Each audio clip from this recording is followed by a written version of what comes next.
Wakili mdhahiri wa Chuo Kikuu cha Dodoma yaani UDOM Melkisedek Kitunzi Kaijenge ambaye anakabiliwa na kesi ya hujumu uchumi amesema mteja wake anakabiliwa na tuhuma mpya zinazohusisha kuchoma majengo ya umma na makazi ya askari polisi katika maeneo mbalimbali nchini.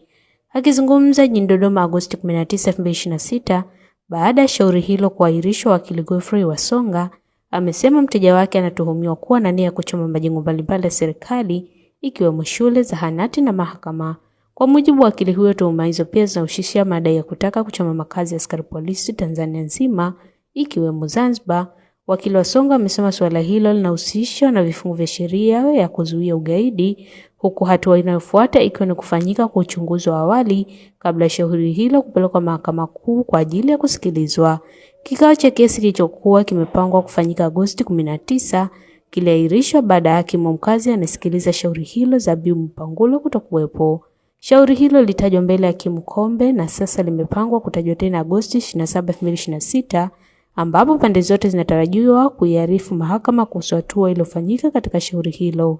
Hata hivyo, ni muhimu kufanya kuwa haya ni madai na tuhuma zinazotajwa katika shauri na si hukumu kwamba mtuhumiwa amepatikana na hatia.